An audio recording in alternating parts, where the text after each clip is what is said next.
আর এবার বিষ্ণুপুরের পর আমরা নজর রাখি মহেশতলার দিকে। মহেশতলায় জেলার সেরা কিছু পুজো আপনাদের জন্য। রামকৃষ্ণ নগর সমিতিতে সেই পুজো করে আমরা আমাদের সেরা পুজো উপহার হিরোদের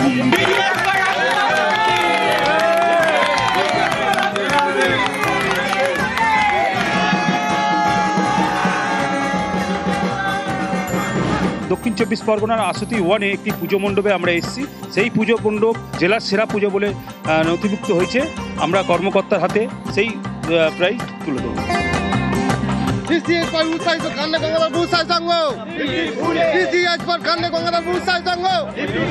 জেলার সেরা News eighteen Bangla Jagannath Gandhi Memorial library এইবারের সেরা শিরোপা পেল এই নিউজ18 বাংলাতে। জগন্নাথপুর গান্ধী লাইব্রেরি এপিপুরে এপিপুরে এপিপুরে ওদের কর্মকর্তার হাতে উত্তলা পূজা কমিটি দিশাপুর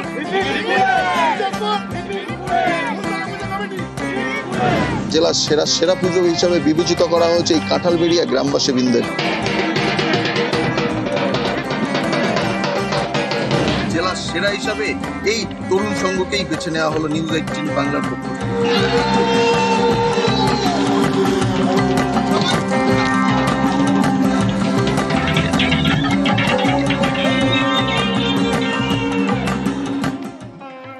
রাজ্য জুড়ে চলছে উমার আরাধনা আর নবমীর পুজো শেষ হতেই দশমীর প্রস্তুতি। জলপাইগুড়ির বৈকুণ্ঠপুর রাজবাড়িতে 516 বছরের পুজো। সাবেকিয়ানার ঐতিহ্য মেনেই মাতৃবন্দনা। শেষ মুহূর্তে মাকে দেখার জন্য ভিড়।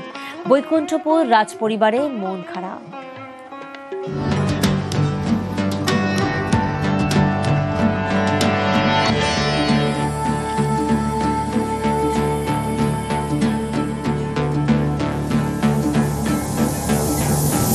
আমাদের পুজো হচ্ছে মহালয়ার পরের দিন প্রতিপদ থেকে নবরাত্রি হিসাবে পুজো হয়।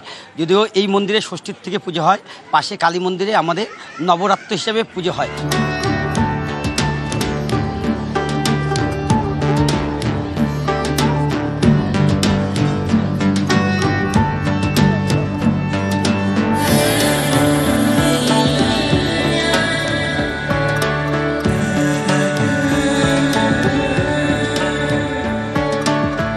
হচ্ছে মায়ের শেষ, মানে আজকে নবমী হয়েই পুজো শেষ। কালকে সকালবেলা দশমীতে ঘট বিসর্জন। কারণ হচ্ছে আমাদের যে নবরাত্রি হিসেবে 9 দিন পুজো হয়, মার হচ্ছে আজকে নবমী পুজো করেই রাত্রের পুজো শেষ।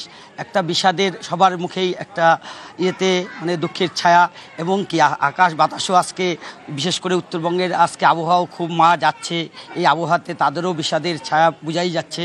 আর আমাদের তো হবেই, কারণ হচ্ছে 9 দিন মার সাথে পুজো করলাম, আনন্দ উপভোগ করলাম সবাই মিলে। এখন হচ্ছে কালকে সকালেই মাকে পুজো দিয়েই আমাদের মাকে নিরঞ্জন দেওয়া হবে পাশে।